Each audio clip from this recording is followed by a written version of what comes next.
ಜಯ ಶ್ರೀರಾಮ್. ಎಲ್ಲರಿಗೂ ನಮಸ್ಕಾರ. ಸಣ್ಣ ಕಥೆ, ಒಳ್ಳೆಯ ಸಂದೇಶ. ಪ್ರತಿನಿತ್ಯ ಮೋದಿಗೆ ಬೈತಕ್ಕಂಥದ್ದು ನೋಡಿ ನನಗೊಂದೆರಡು ಸಣ್ಣ ಕಥೆಗಳ ಜ್ಞಾಪಕ ಬಂತು.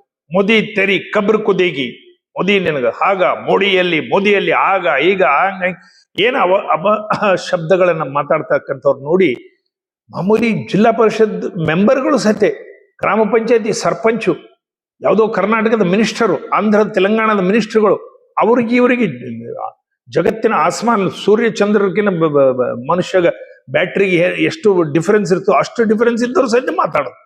ಮೈಕ್ ಸಿಕ್ಕು ಟಿವಿಯಲ್ಲಿ ಪ್ರಚಾರ ಸಿಗಲಿ ಅಂತ ಹೇಳಿ ಮೋಡಿ ಹಾಗ ಈಗ ಅಂತೇಳಿ ಪ್ರಕಾಶ್ ರಾಜ್ ಅಂತವ್ರು ಏನಂದ್ರದೇ ಮಾತಾಡೋರು, ಕ್ಯಾರೆಕ್ಟರ್ಲೆಸ್ ಜನರು ಸಹಿತ ಮಾತಾಡ್ತಕ್ಕಂಥದ್ದು ನೋಡಿ ಒಂದೆರಡು ಕಥೆಗಳ ದಾಸ ಬಂತು. ರಾಮಕೃಷ್ಣ ಪರಮಹಂಸ ಒಂದು ಕಥೆ ಹೇಳ್ತಿದ್ರು. ಒಂದ್ ದಿವಸ ₹1 ಬಂದಿ ಬಿದ್ದಿತ್ತು ರೋಡಿನ ಮೇಲೆ. ಅದು ಒಂದು ಕಪ್ಪಿಗೆ ಸಿಕ್ತು. ಕಪ್ಪಿ ಆ ರೂಪಾಯಿ ನೋಡ್ಕೊಂಡು ಮೆಲ್ಲಗೆ ದಬ್ಕೊಂಡು ಹೋಗಿ ರೋಡಿಗೆ ಇರ್ತಕ್ಕಂಥ ತನ್ನ ಸಣ್ಣ ಗೂಡಿನೊಳಗೆ ಅದನ್ನ ಇಟ್ಟು ಅದ್ರ ಮೇಲೆ ಕೂಡ್ಲಿಕ್ಕತ್ತು. ಡೈಲಿ ಕೂತು ಆ ರೊಕ್ಕ ನನ್ನ ಹತ್ರ ಇದೆ, ₹1 ಬಂದಿ ನನ್ನ ಹತ್ರ ಇದೆ ಎಂಬುದು ಅಹಂ ಬಂದ್ಬಿಡ್ತು. ಅಹಂ ಬಂದು ಅದಕ್ಕೆ ಎಷ್ಟು ಅಹಂ ಬಂದ್ಬಿಡ್ತಂದ್ರ ಆ ಗುಡಿಗೆ ದೇವಸ್ಥಾನಕ್ಕೆ ದಿನ ಒಂದು ಆನೆ ಹೋಗ್ತಿತ್ತು. ಆ ಹೊರಗೆ ಬಂದು ಒದರ್ಲಿಕ್ಕತ್ತು ಕಪ್ಪಿ. ಆನಿ ಖಬರ್ದಾರ್, ಈ ಸಡಿ ವಾಪಸ್ ಬಂದಿ ಚಲೋ ಇರೋದಿಲ್ಲ ನೋಡಿ, ನೀನ್ ಕಾಲೇ ಮುರಿದು ಬಿಡ್ತೀನಿ ಮಗನೇ. ಆನಿಗೆ ಕಪ್ಪಿ ಒದರ್ಲಿಕ್ಕತ್ತದ, ಕಾಲು ಮುರಿತೀನಿ ಅಂತೇಳಿ. ಫಲ ಎದ್ರದಪ್ಪ ಅಂದ್ರೆ ₹1 ಮೇಲೆ ಕೂತು ಅಹಂ ಬಂದ್ಬಿಡ್ತು. ಇವರಿಗೆ ಸ್ವಲ್ಪ ಅಹಂಕಾರ, ಸ್ವಲ್ಪ ಅಧಿಕಾರ. ಯಾವುದೋ ಒಂದು ಮಿನಿಸ್ಟರು, ಯಾವುದೋ ಒಂದು ಸ್ಟೇಟ್ನೊಳಗೆ ಒಂದು ಸಣ್ಣ ಮಿನಿಸ್ಟರು, ಯಾವುದೋ ಒಂದು ಜಿಲ್ಲಾ ಪರಿಷತ್ ಚೇರ್ಮನ್, ಯಾವುದೋ ಒಂದು MLA, ಇವು ಸಣ್ಣ ಅಧಿಕಾರ ಬಂದ ತಕ್ಷಣ ₹1 ಬಂದಿ ಸಿಕ್ಕಂಗ ಒದರ್ಲಿಕ್ಕೆ ಚಾಲು ಮಾಡಿಬಿಡ್ತಾರ. ಆನೆಗೆ ಕಾಲು ಮುರಿತೀನಿ ಅಂತ ಹೇಳಿದಂಗ ಮೋದಿಗೆ ಬೈಲಿಕ್ಕೆ ಚಾಲು ಮಾಡ್ತಾರೆ ಇವರೆಲ್ಲ. ಒಮ್ಮೆ ನಾಯಿಗೆ ಒಬ್ಬರು ಕೇಳಿದ್ರು, ನಾಯಿ ಎದಕ್ ಒದರ್ತಿದಿ? ಆನೆ ಹೋಗ್ತಿದ್ರ, ಅದು ತನ್ನ ಕೆಲ್ಸಕ್ಕೆ ತಾನು ದೇವಸ್ಥಾನಕ್ಕೆ ಹೋಗ್ತಾ ಇದೆ ಪಾಪ ದಿನನಿತ್ಯ. ಅದನ್ನ ನೋಡಿ ನಿನಗೆ ಯಾಕೆ ಒದರ್ತಿದ್ದಿ? ನಿನಗದಕ್ಕೆ ಏನು ವೈರತ್ವ? ನಿನಗದು ಏನ್ ಮಾಡ್ಯದ? ನಿನ್ಗೇನ್ ಲುಕ್ಸಾನ್ ಮಾಡ್ಯದ? ನಿನ್ಗೇನ್ ಇದು ಮಾಡ್ಯದ? ಎದಕ್ ಒದರ್ತಿದ್? ಸುಮ್ಮನೆ ಭಯಂಕರ ಒದರ್ತಿದ್ದ ಆನೆ ಹೋಗೋವರಿಗೆ. ಅದು ನಾಯಿ ಹೇಳಿದ ಮಾತು. ಇಲ್ಲ ನನಗೆ ಆನೆ ಮೇಲೆ ಸಿಟ್ಟಿಲ್ಲ. ಆನಿನ ನೋಡಿದ ತಕ್ಷಣ ನನ್ನ ಹೊಟ್ಟೆ ಕಲಿಸ್ತದ. ಆನೆ ಊರಾಗ ಬಂದ ತಕ್ಷಣ ಹೂವಿನಾರ ಹಾಕ್ತಾರ, ಆನೆ ಊರಾಗ ಬಂದ ತಕ್ಷಣ ಬಾಳೆಹಣ್ಣು ಕೊಡ್ತಾರ, ಆನೆಗೆ ಗಣಪತಿ ಅಂತಾರ, ಬ್ಯಾಂಡು ಭಜಂತ್ರಿ ಸಂಘದ ಮೆರವಣಿಗೆ ತೆಗಿತಾರ, ಆನೆಯದ ಜೈ ಜಯಕಾರ ಮಾಡ್ತಾರ. ಅದೆಲ್ಲ ನೋಡಿ ನನಗೆ ಹೊಟ್ಟೆ ಕಲಿಸ್ತದ, ಅದಕ್ಕೆ ಒದರ್ತೀನಿ. ಇಷ್ಟೇ, ನನಗಿನ್ನೇನು ಆನೆಗೆ ನನಗೆ ಏನ್ ಸಂಬಂಧ?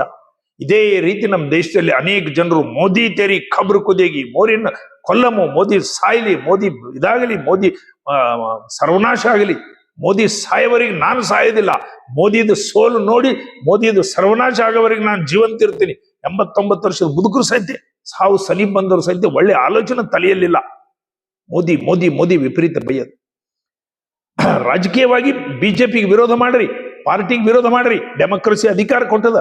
ಆದ್ರೆ ಮೋದಿ ತೇರಿ ಖಬ್ರು ಕುದೇಗಿ ನಿನ್ ಸಾಯ್ತಿದಿ. ಅವ್ರ ತಾಯಿ ಸ್ವರ್ಗದಲ್ಲಿ ಇರ್ತಕ್ಕಂಥ ತಾಯಿಗೆ ಬೈಯೋದು. ಕೆಲ್ಸಕ್ಕೆ ಬರಲಾರ್ದವ್ರು ₹1 ಬಂದಿ ಸಿಕ್ಕದು ಕಪ್ಪಿಗಳಿಗೆ. ಆ ₹1 ಬಂದಿಗೆ ಇಷ್ಟ ಅಹಂಕಾರನ? ನಿಮ್ಮ ಮಾತುಗಳನ್ನ ಯಾರು ಕೇಳ್ತಾರೆ? ನಿಮ್ ಚಮಚಗಳ ಕೇಳಿ ಚಪ್ಪಳಿ ಬಾರಿಸಿ ಆ ವಾಟ್ಸಪ್ನ ಕಾಮೆಂಟ್ ಇರ್ತಾರೆ ಅಷ್ಟೇ ಹೊರತು ಎಲ್ಲಿ ಮೋದಿ, ಎಲ್ಲಿ ನೀವು, ಏನ್ ಕತೆ? ಆನೆಯಲ್ಲಿ, ನಾಯಿಯಲ್ಲಿ ಏನ್ ಸಂಬಂಧ? ಒದರದೇ 24 ಗಂಟೆ ನಮಗೆ ನೋಡಿ ಆಶ್ಚರ್ಯ ಆಗ್ತದೆ. ಮೋದಿ ಮಾಡಿದ ಮಹಾನ್ ಕೆಲಸಗಳು 370 ಈ ದೇಶದಿಂದ ತೆಗೆದುಹಾಕಿದ್ರು. 70 ವರ್ಷ ಕಾಂಗ್ರೆಸ್ ಅಧಿಕಾರದಲ್ಲಿತ್ತು, 70 ವರ್ಷಲಿಂದ ತೆಗಿಲಿಕ್ಕಾಗಿಲ್ಲ. 56 ವರ್ಷ ಇತ್ತು ಕಾಂಗ್ರೆಸ್ ಅಧಿಕಾರದಲ್ಲಿ, ಯಾಕೆ ತೆಗಿಲಿಕ್ಕಾಗ್ಲಿಲ್ಲ? ಮೋದಿ ತೆಗೆದ್ರು. ರಾಮ ಮಂದಿರ ನಿರ್ಮಾಣ ಎಷ್ಟು ವರ್ಷಲಿಂದ ಇತ್ತು? 70 ವರ್ಷಲಿಂದ ನೀವು ಮಾಡೋದಾಗ್ಲಿಲ್ಲ. ಅವ್ರು ರಾಮ ಮಂದಿರ ನಿರ್ಮಾಣ ಮಾಡಿದ್ರು. ಕೋವಿಡ್ ಸಮಯದಲ್ಲಿ 70 ದೇಶಗಳಿಗೆ ಕೋವಿಡ್ ಕೊಟ್ರು. ಅತಿಥಿ ದೇವೋಭವ, ಸರ್ವೇ ಜನ ಸುಖಿನೋ ಭವಂತು, ಆ ಒಂದು ಸ್ಲೋಗನ್ಲಿಂದ 70 ದೇಶಗಳಿಗೆ ಕೋವಿಡ್ ಕೊಟ್ರು. ನಮ್ಮ ದೇಶನ ಕೋವಿಡ್ಲಿಂದ ರಕ್ಷಣೆ ಮಾಡಿದ್ರು. GST 30 ನಮೂನೆ ಟ್ಯಾಕ್ಸ್ಗಳು ಕೊಡ್ತಿದ್ರು. 2 ಸ್ಲ್ಯಾಬ್ಗಳು ಮಾಡಿ GST ಮಾಡಿ ಲಕ್ಷಾಂತರ ರೂಪಾಯಿ ಆಮದಾನಿ ಮಾಡಿದ್ರು. ಉಜ್ವಲ ಯೋಜನೆ ಕೆಳಗ 18,000 ಗ್ರಾಮಗಳಿಗೆ ಬೆಳಕಿನ ಕೊಟ್ರು. ನಕ್ಸಲಿ ಮುಕ್ತ ಭಾರತ್ ಮಾಡಿದ್ರು. ಒಬ್ಬ ನಕ್ಸಲಿ ಇಲ್ಲ ಇವತ್ತಿನ ದಿವಸ. 70 ವರ್ಷ ನಿಮ್ ಕೈಲಿ ಆಗಲಿಲ್ಲ. ಎಷ್ಟು ಜನರ ಪ್ರಾಣಗಳು ಹೋಯ್ತು ನಕ್ಸಲ್ಗಳ ಕಡ್ಲಿಂದ. ಆದ್ರೆ ಇವತ್ತಿನ ದಿವಸ ನಕ್ಸಲಿ ಮುಕ್ತ ಭಾರತನ ಮಾಡಿದ್ದಾರೆ. ಎಷ್ಟೆಷ್ಟು ಕೆಲಸಗಳು, ಒಂದಲ್ಲ ಎರಡಲ್ಲ, ಸಾವಿರಾರು ಕೆಲಸಗಳು ಮಾಡಿದ್ದಾರೆ. ಅವನು ಹೇಳ್ಕೋತ ಕೂತ್ರೆ ಲಿಸ್ಟ್ ಆಗೋದಿಲ್ಲ. ಅಷ್ಟು ಸರಿ ಹೋಗಿ 3 ಕೋಟಿ ಜನರಿಗೆ ಏನಪ್ಪಾ ಅಂದ್ರೆ ಮನೆಗಳನ್ನ ಕಟ್ಟಿಕೊಟ್ರು. ಎಲ್ಲರಿಗೂ ಕೊಟ್ರು. ಇವತ್ತಿನ ದಿವಸ ಅಕ್ಕಿ ಕೊಡ್ತಾ ಇದ್ದಾರೆ. ಹಿಂದೂ, ಮುಸ್ಲಿಂ, ಕ್ರಿಶ್ಚಿಯನ್ ಎಲ್ಲರಿಗೂ ಕೊಡ್ತಿದ್ದಾರೆ. ಸಬ್ಕಾ ಸಾಥ್ ಸಬ್ಕಾ ವಿಕಾಸ್. ಅಕ್ಕಿ ಕೇವಲ ಹಿಂದೂಗಳಿಗೆ, ಅಕ್ಕಿ ಕೇವಲ ಕ್ರಿಶ್ಚಿಯನ್ರಿಗೆ, ಅಕ್ಕಿ ಕೇವಲ ಮುಸ್ಲಿಮರಿಗೆ ಸಿಗ್ತಾ ಇಲ್ಲ, ಎಲ್ಲರಿಗೂ ಅಕ್ಕಿ ಸಿಗ್ತಾ ಇದೆ. ಈ ತಿಂಗಳಂದ್ರೂ 3 ತಿಂಗಳದ ಅಡ್ವಾನ್ಸ್ ಆಗಿ ಕೊಟ್ಟು ಬಿಡ್ತಾ ಇದ್ದಾರೆ.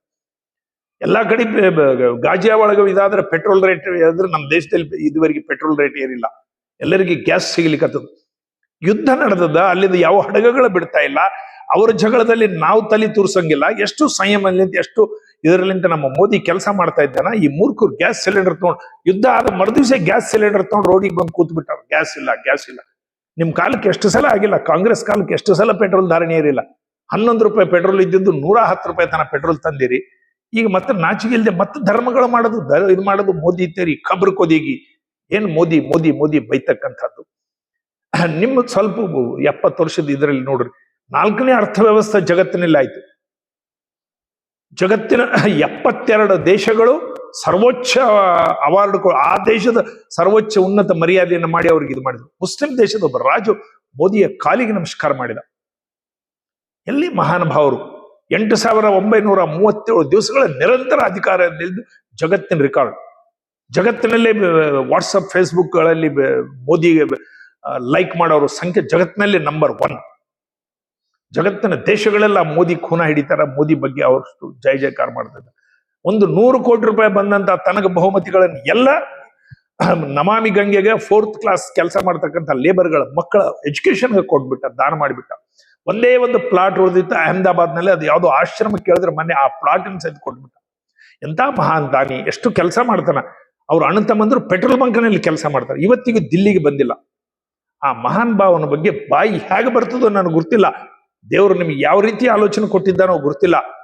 ಯಾವ ರೀತಿ ನೀವು ಆಲೋಚನೆ, ಒಂದು ಪಾರ್ಟಿಗೆ ವಿರೋಧ ಮಾಡ್ರಿ ತಪ್ಪಿಲ್ಲ, ಆದ್ರೆ ವ್ಯಕ್ತಿಗತವಾಗಿ ಮೋದಿ ತೇರಿ ಖಬರ್ ಕುದಿಯಾಗಿ, ಮೋದಿ ಸಾಯ್ಲಿ, ಮೋದಿ ಕುಣಿಯಾಗಿ ಬೀಳಿ, ಮೋದಿ ಹಾಳಾಗಿ ಹೋಗ್ಲಿ, ಮೋದಿ ಆಕ್ಸಿಡೆಂಟ್ ಆಗಲಿ, ಏನು ವಿಚಾರಗಳು, ಏನಿದು, ಎಲ್ಲಿಗೆ ಹೋಗ್ತದೆ ದೇಶ? ಎಷ್ಟು ನೀವು ಯಾವ ತಾಯಿ ಹೊಟ್ಟೆಯಲ್ಲಿ ಹುಟ್ಟಿದ್ದೀರಿ? ಯಾವ ರೀತಿ ನಿಮಗೆ ಆಲೋಚನೆ ಬರ್ತದೆ? ಏನು ಆಹಾರ ಊಟ ಮಾಡ್ತಾ ಇದ್ದೀರಿ? ಇದು ಮಹಾನ್ ತಪ್ಪು. ಮೋದಿ ಬಗ್ಗೆ ನಾವು ಈಗ ಮೋದಿ ನಮಗೆ ಮಹತ್ವಿಲ್ಲ. ನಾಳೆ ಮೋದಿನ ಸ್ವಾಮಿ ವಿವೇಕಾನಂದರ ಪೂಜೆ ಮಾಡಿದಂಗೆ ನಾವೆಲ್ಲ ಪೂಜೆ ಮಾಡ್ಬೇಕಾದಂತಹ ಮಹಾನುಭಾವ, ಅವತಾರಿ ಪುರುಷರು, ಕಾರಣ ಜನ್ಮರು. ಮೋದಿ ಬಗ್ಗೆ ಒಳ್ಳೆ ಅಭಿಪ್ರಾಯ ನೋಡ್ರಿ. ಭಗವಂತ ಆತ ಇನ್ನ ಆಯುಷ್ಯ ಕೊಡ್ಲಿ, 100 ವರ್ಷ ನಮ್ಮ ಕಣ್ಣೆದುರಿದ್ದು ನಮ್ಮ ಸೇವೆ ನಮ್ಮೆಲ್ಲರ ಜೊತೆಗೆ ಇರಲಿ ಅಂತ ಹೇಳಿ ಭಗವಂತನಲ್ಲಿ ಪ್ರಾರ್ಥನೆ ಮಾಡೋಣ. ಇವರಿಗೆ ಸದ್ಬುದ್ಧಿ ಕೊಡ್ಲಿ. ಇವ್ರಿಗೆ ಕೂಡ ಏನ್ ಮೋದಿ ಬಗ್ಗೆ ಒದರ್ತಾ ಇದ್ದಾರ, ಅವ್ರಿಗೂ ಸಹಿತ ಭಗವಂತ ಸದ್ಬುದ್ಧಿ ಕೊಡು, ಅವ್ರಿಗೆ ಸಹಿತ ಸ್ವಲ್ಪ ವಿಚಾರ ಕೊಡು ಅಂತ ಹೇಳಿ ಪ್ರಾರ್ಥನಾ ಮಾಡ್ತಾ ಮುಗಿಸ್ತಾ ಇದ್ದೇನೆ. ಭಾರತ್ ಮಾತೆಗೆ ಜೈ. ಎಲ್ಲರಿಗೂ ನಮಸ್ಕಾರ.